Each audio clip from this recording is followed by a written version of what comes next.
Hello, aspirants. Welcome to PW OnlyIAS. I'm Harpreet Singh with the daily analysis of the Hindu from 25th of October 2024. Let's begin today's analysis. This is a QR code where you can basically find all the details regarding the uh, examination also, what we are doing over here on the board, that also, and other material that is required for your preparation. So this is a QR code.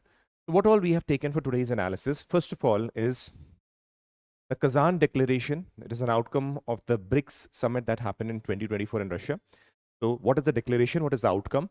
We'd already discussed in brief what is BRICS in detail few days back. So this is the outcome of that. I had told you that when the outcome comes, we'll discuss that.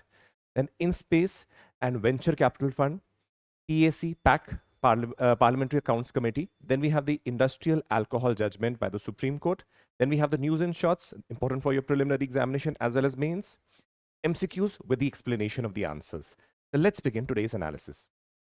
Okay, so this is an article in the editorial section also that basically talked about with respect to the BRICS outcome and various intricacies associated with the BRICS declaration that has taken place. So majorly what important is for us is that we have to see the BRICS Summit 2024, what the outcome has been. So the 16th BRICS Summit took place in Kazan, Russia. Now, there was a declaration. This is known as a Kazan Declaration.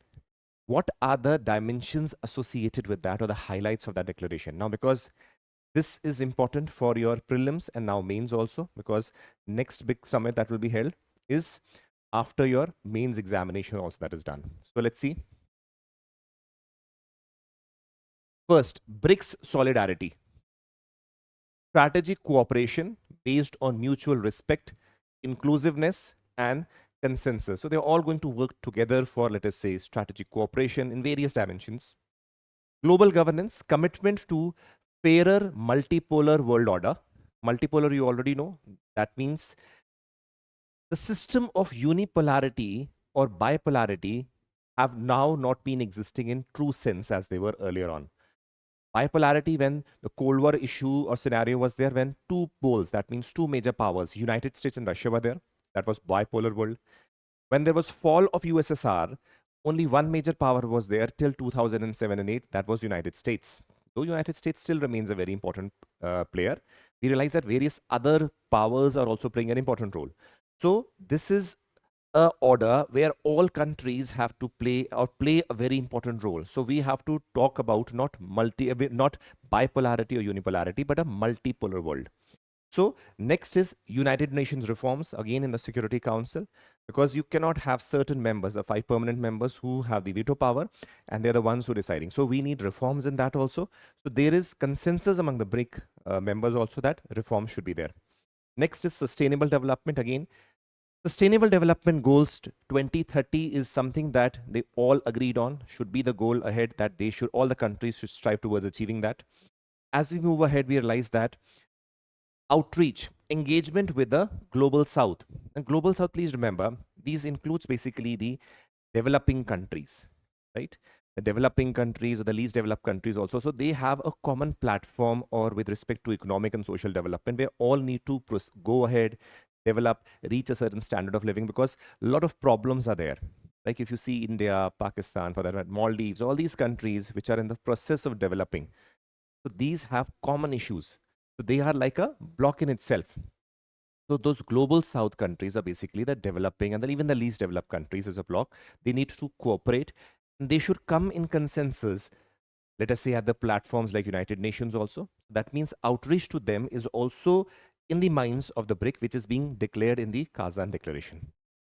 Next, concerns over the unilateral coercive measures. Unilateral means that would have seen that United States often resorts to unilateral sanctions and measures. That means a particular country, or let us say a bloc also for that matter, says impose sanctions on, let us say, a country or let us say another group, and saying that no export or no import should take place or trade relations should be kept with these particular countries or bloc. What happens that this tends to distort the global world order.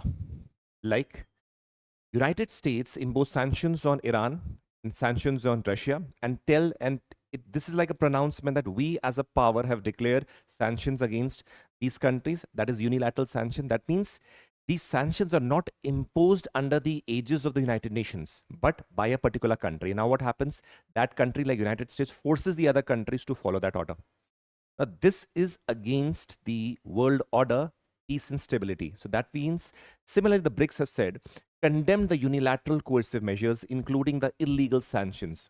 There has been, these are basically disruptive in nature, right? So call for a peaceful conflict resolution. Now, they've expressed concerns over the rising global violence in various parts, including the Middle Eastern region, stressed on the importance of diplomacy, inclusiveness, dialogue, and consultancy. This is something, again, India has also kept in mind, whether it is a problem that is going on between Ukraine and Russia, or whether it is the Palestine and Israel issue. Again, the call have been that you need to resolve through diplomacy. You would have seen that India, Swiss peace process also, where India was requested to be a part of, India did not become a part of that.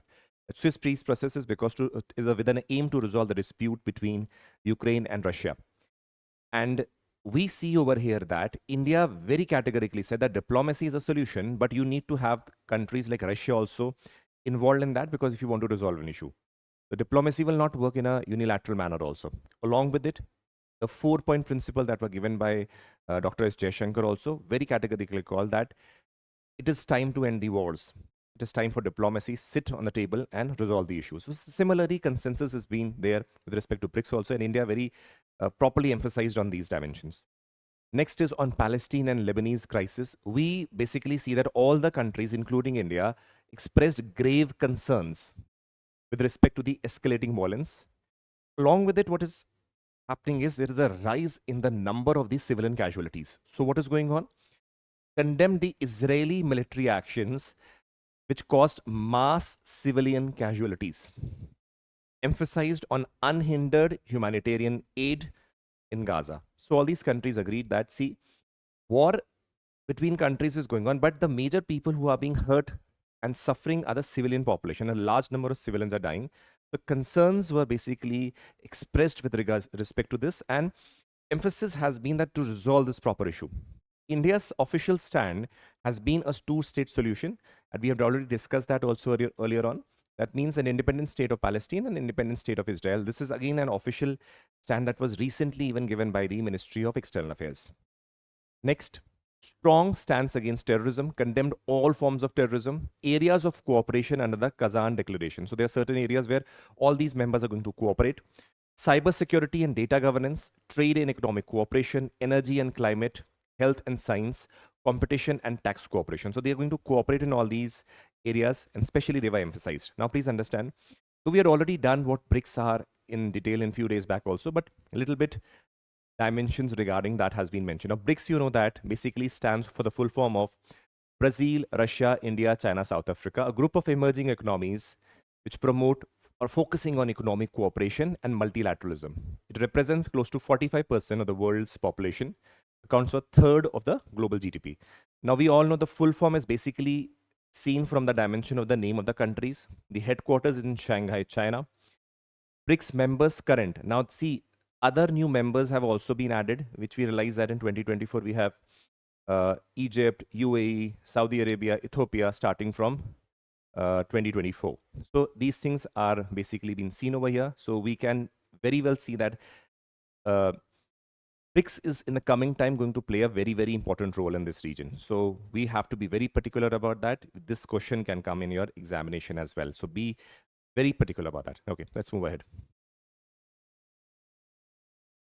Next topic, Cabinet nod for 1,000 crore VC fund for space firms. Now see, in this particular article, there are few important things mentioned, and you need to know those things very well. First, Cabinet has approved the venture capital fund of rupees 1,000 crore to support firms in space technology. First thing is the aspect of venture capital fund. Second is the fund setup. The fund has been set up under the Indian National Space Promotion and Authorization Center in space. It is under this which this fund has been set up. Now let us understand why this fund has been set up. We'll be understanding what is venture capital, what is space in space. See, you would have seen that India's certain sectors have always been very closed or under the government control. Let us say the nuclear energy sector, railways also, but now obviously certain sectors have been given in the hands of the private sector. And along with it, space also, right? Now, if you see the global scenario, you'll be realizing that in United States, in spite of the fact that NASA had such huge amounts of budget, we see the private sector companies like SpaceX.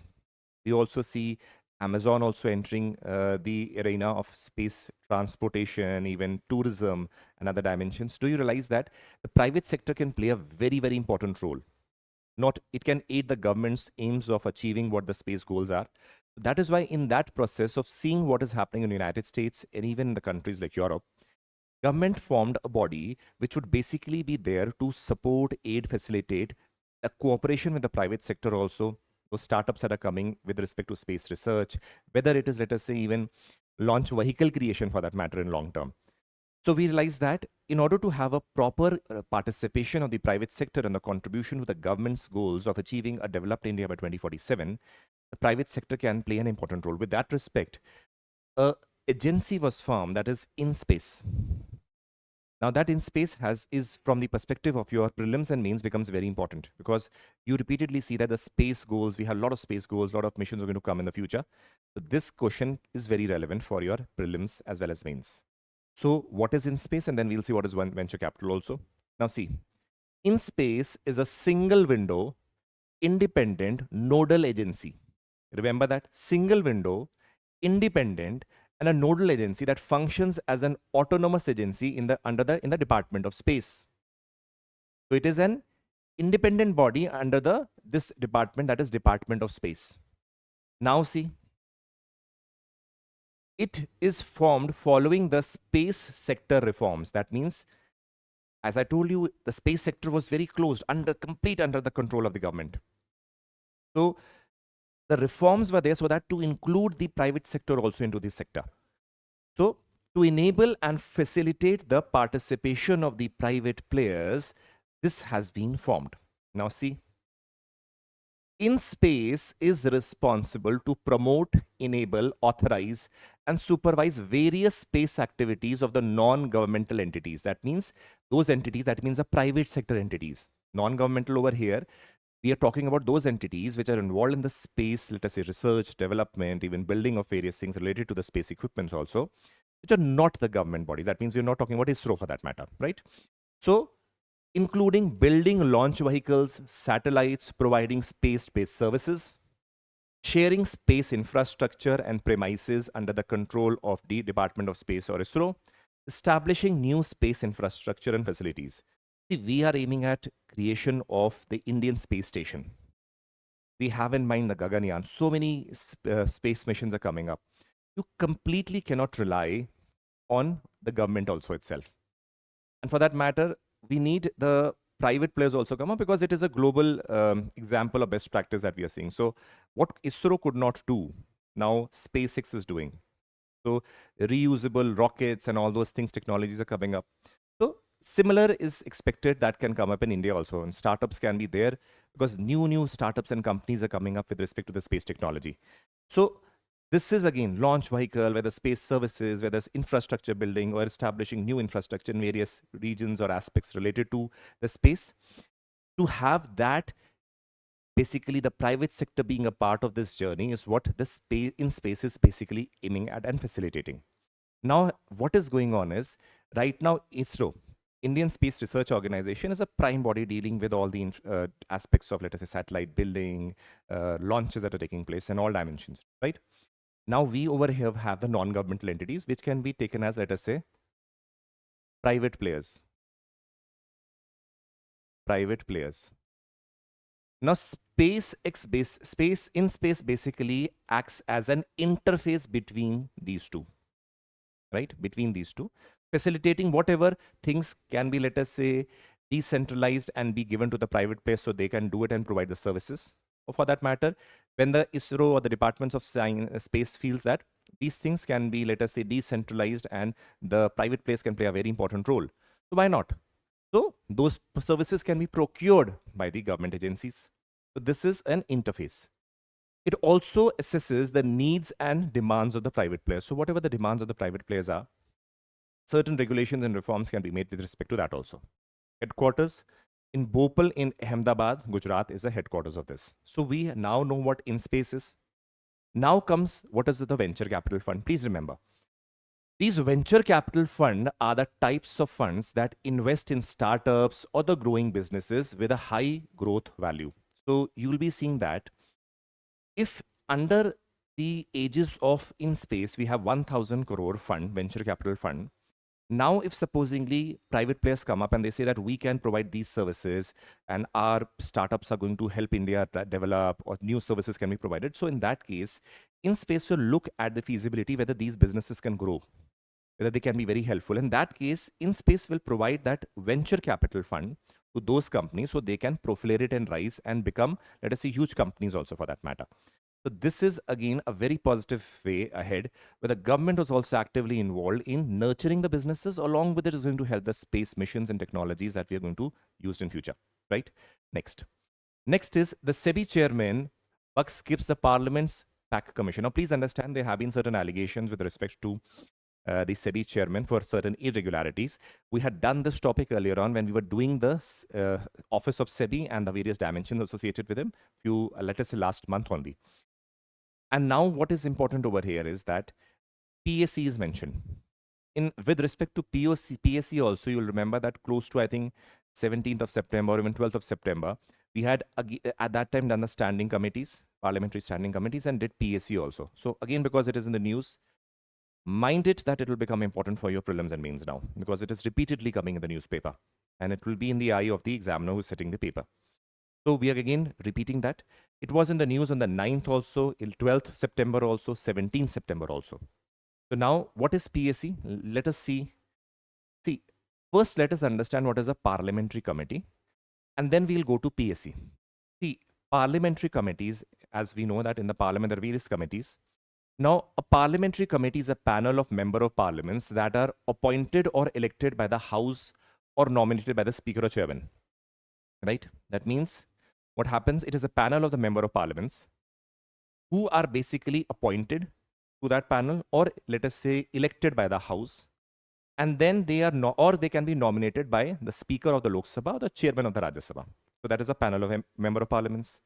Next, it has its origin from the British parliamentary system. So first, before going to PAC, we have understood what the parliamentary committee is.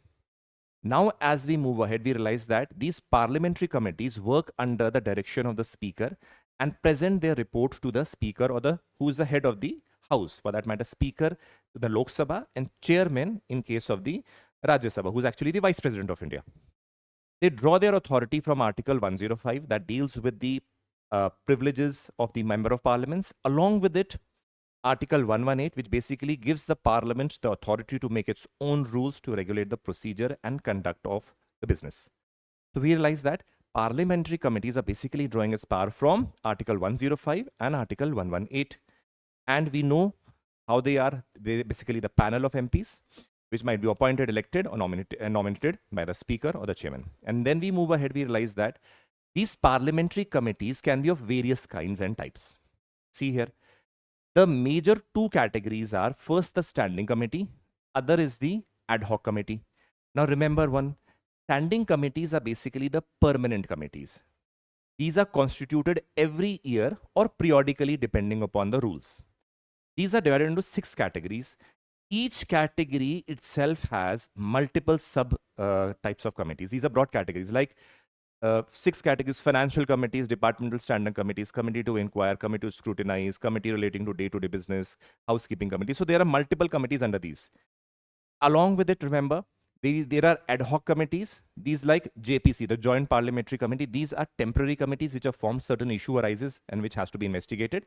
So based on the situation and circumstance, a committee might be created, which is the ad hoc committee. Now please remember, again coming back, out of the standing committees, there is a financial committees. Out of these financial committees, there are 3 major committees. First is the Estimates Committee, second is the Public Accounts Committee, and then is Committee of Public Undertaking. And the topic which we are reading is the Public Accounts Committee, right? Till now, you've all understood that what is Parliamentary Committee. Then we realize the types of parliamentary committee. We've already read how they are nominated or elected, under what articles also. And now we realize that the types are standing and ad hoc. And out of the standing, we have the financial committee. Under the financial committee, we have the parliamentary public accounts committee, right? Now, what is PAC? Public Accounts Committee. Now, please remember, this is not a committee that was basically created after independence. This has been a British practice. Now, we see over here, in 1921, it is first mentioned in the Government of India Act 1990, right? So it was established in 1921 by the Government of India Act 1990. It is constituted every year under Rule 308 of the Procedure and Conduct of Business in Lok Sabha. So it is basically under the Rule 308 of the Procedure and Conduct of Business in Lok Sabha that this committee is basically constituted. So always remember, under the rule and the conduct of business in Lok Sabha, rule number 308 is under which the PAC is created. Now remember that the chairman of PAC is appointed by the Speaker of the Lok Sabha. First of all, it has members, though it is formed, let us say, under the rules of the Lok Sabha, it has members from both the Rajya Sabha and the Lok Sabha. It has 22 members, 15 from the Lok Sabha and 7 from the Rajya Sabha. Next, what are the functions? Please remember, examination of the accounts showing appropriation of the sums granted by the Parliament, annual financial statements or accounts which the committee may think fit. That means it is basically the examination of, let us say, some things have been spent, how they have been spent, whether they have been spent according to what it was basically meant for. So scrutiny is what is the important aspect with respect to the spending. Now please remember, scrutinization of the appropriation accounts and reports of the CAG. So what is an appropriation account? Please remember, these accounts reflecting the government expenditure in a financial year compared against the accounts voted for. That means we realize when budget is presented, it is voted. So supposingly there are certain budget that is being marked for certain, let us say, scheme or certain department. But we realize that that money has been taken and, let us say, spent for some other thing. Now that is a point of concern because it was not for what the Parliament voted for. So they're going to scrutinize each and every detail after obviously the spending has been done, to what, or has the government kept its word with respect to what the money had to be spent for. It is basically talking about how the public accounts have been dealt. So that means it is like a bag in which certain money is there. And if the money is going out in certain things, it is like that bag is being scrutinized after the money has been spent, in what all things you have spent the money. Was it fine? Should have been spent or not? So, and recommending the future course of action also. So we realize that the money shown in the accounts was legally available. Expenditure confirms to the authority that governs it, and every reappropriation in accordance to the law. So that means every dimension, whether with respect to, let us say, legally available, that means if certain money from certain scheme is taken and spent on other things, that means with respect to what the voting was done in the Parliament, it was not meant for that scheme. So it was in a way not legally available. So scrutinizing those things. Expenditure confirms to the authority that governs it. That means if expenditure is being done, is it done by the body that was authorized to do it or not? Taking that also. Along with it, any reappropriation. That means moving money from this department to that department, from this scheme to that scheme. All reappropriations are basically also scrutinized well. So that means it is like a check on what the activities of the government with respect to the expenditure is, and then presenting their reports.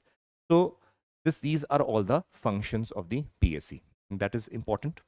Now again, an important judgment that has come. We don't have to go into the intricacies. It is simply the state has a power to regulate and tax industrial alcohol, holds the Supreme Court by 8-1 majority. The Supreme Court upholds the state's power to regulate industrial alcohol. Now problem, or with respect to this question that comes, is we need to know a little bit about the industrial alcohol and the conventional alcohol that we discuss. We'll discuss why this issue also rose up, but a little bit you should know. This is industrial alcohol, also known as denatured alcohol. Other is the potable alcohol, which we generally consume, right? With respect to definition, please see definition. The industrial alcohol, which is chemically altered to make it unfit for human consumption. That is typically refers to isopropyl alcohol. Now, alcohol which is purified and produced for the safe human consumption. Safe human consumption. Purpose It is used as a raw material in various industries. Potable alcohol is basically for the consumption as a beverage that people drink. Application, it is like a solvent, cleaning agents, cosmetics, pharmaceuticals. It is like beer, wine, spirits, liquor, and all those. Use, it is not intended for human consumption. It is intended for human consumption. Toxicity, contains additives to make it toxic if ingested. So that means because it is for the industrial purpose, large scale production is then, and along with it, you realize that taxation rate is very different from that of the potable alcohol. So it is intentionally made, or certain additives are made that makes it unfit also. So this is safe for consumption when regulated. Regulatory authority, primarily regulated by the central government authorities under the industrial law. And the potable alcohol is what regulated by the state authorities under entry 8 of the state law. Now you realize that industrial alcohol was, it is not said that only, but it said primarily regulated by the central law. There is certain disputes that we see with respect to the subjects in the list. That is why this issue arose. So we'll see that. Technically what happened, it is primarily regulated by the central law, but the issue and dispute arose because of the subjects that are mentioned in the lists. So we'll see that also. Taxation, subject to levies and taxes as the industrial product, subject to the state excise duties because it is a consumable product. Examples, denatured alcohol, bioethanol, industrial solvents, again beer, whiskey, wine, and what you basically consume. Now you have seen what is the difference between industrial alcohol and the potable alcohol. Simple words, this alcohol is like used for the industrial purposes as solvents, cleaning agents and all, and which is made intentionally also unfit for the human consumption. This is the one which people drink, right? Now the issue arose that, does the state even have the power with respect to the industrial alcohol also? As we have seen over here, the states have the power to regulate and tax industrial alcohol. What was being done earlier on, it was the center who were basically concerned that it is their goal to tax and regulate this sector. Now, why this issue arose is, please understand.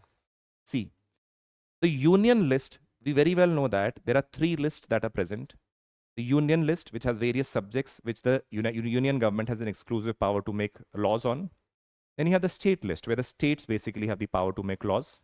And there is concurrent list, where the states and the union both have the power to make the laws, but the union has an upper hand with respect to the concurrent list. So when we see with respect to the union list entry number 52, it empowers the central government to regulate industries that the parliament finds to be of public interest.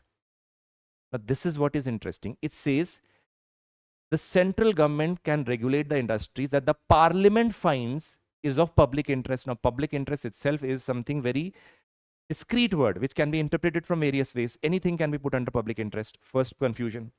Second is that the central can regulate the industries. Now when we are talking about industrial alcohol, it is seen as a product of the industries.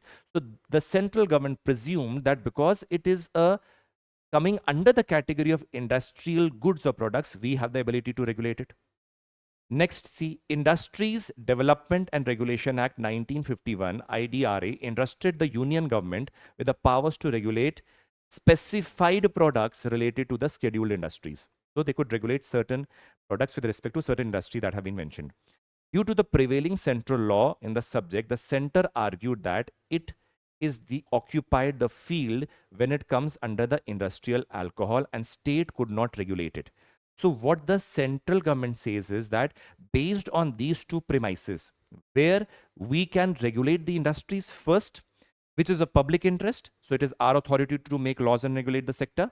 Along with it, the IDRA Act also says that it has a power to regulate the specified products with respect to the scheduled industries. So they said we have the power to regulate the industrial alcohol.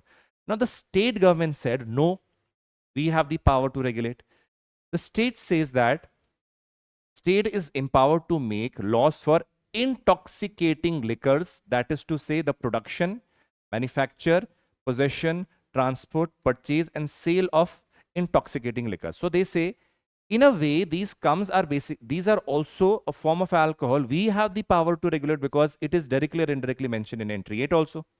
Now, there was a tussle between the union and the state, and who has the power to regulate? Please remember, Supreme Court again is a final interpreter of the Constitution. So that is why this case went to them. And the Supreme Court said that the states have the power to regulate the industrial alcohol. So now this is the basic dimension. What you have to see is this is one of the cases where an example of a tussle between state and the center based on the interpretation of the Constitution, one dimension. Second dimension is with respect to the differences between the industrial alcohol as well as the potable alcohol. The two things you should learn from that. Okay, let's move ahead. News in shorts. PGB, this is basically again a meteor that was found, a very large scale. Scientists studied the ancient meteorite impact. The PGB is basically Barberton Greenstone Belt that acted like a fertilizer bomb. Now what it is basically a meteorite 50 to 200 times bigger than the one that wiped out the dinosaurs about 3.26 billion years ago. It landed in the Barberton Greenstone Belt in South Africa, triggering widespread destruction. This meteorite brought essential nutrients like phosphorus and iron, which basically boosted the microbial life over there. Because something that were not available in indigenous environment, this meteorite basically brought that. The phosphorus added genetic processes, while the iron-rich water supported the energy resources of the microbes. It was mixed iron-rich deep waters, shallower waters, creating a suitable environment for microbial growth. So, the minerals and the nutrients basically brought by this meteorite basically aided in the process of development of various microbial lives that created. So this is again an important dimension. Other details. Location is eastern edge of the Kapawal Craton, South Africa. Features gold deposits rich in mineralization. Comatites contain the unique ultramafic volcanic rocks. Ancient rock containing some of the Earth's oldest rock, over 3.6 billion years old. Early life evidence, these rocks hold some of the earliest traces. So again, Mohenjo Mountain forms 40% of the Tibetan belt. So these are certain things because this can be asked in your prelims. So brief idea should be there. Again is IISCPS. This is basically, see, International Incoming Spoofed Call Prevention System, in collaboration with the Department of Communication and Telecom Services. Now, please understand, this was mentioned in the newspaper. We should know what is this International Incoming Spoofed Call Prevention System. The aim is to track and block international calls disguised as local India numbers. You'll be seeing that international calls coming from Pakistan and other regions, which tell they're calling from your India only, and they try to, let us say, hack your phones, or let us say, try to get out details also. In order to prevent that, the system is basically there. See, the implementation of this system is expected to lead a significant reduction in the spoofed calls. That means the fake calls with +91 and certain numbers are there for the Indian telecom subscribers. That means sometimes what happens, a masking is done. Masking in a way that phone call is coming from other countries, but it is masked in the way that it is coming from India. And in a way or aim to, let us say, hack your phone, or let us say, create a set of nonsense, or let us say, steal some data for that matter. These things are very well visible in order to counter that. So it marks a significant step in the Department of Telecommunication efforts to protect citizens from cybercrime and financial fraud. Within 40 years of its implementation, the system identified and blocked 1.35 crore spoofed calls, representing 90% of the all international posing as Indian numbers. This was the important thing. Now, the MCQs. Please read the question and attempt it. Read the question, attempt it. Pause the video, attempt the question. Pause the video, attempt the question. Pause the video, attempt the question. Pause the video, read the answer. Pause the video, read the answer. Pause the video, read the answer. Pause the video, read the answer. Pause the video, read the answer. So this is what was. This was the analysis of the Hindu from today's newspaper, along with certain dimensions have been added with respect to MCQs and the analysis. Hope you liked it and enjoyed it and learned something new. We'll be meeting tomorrow again with the same aspect of the analysis of the Hindu. Take care and Jai Hind.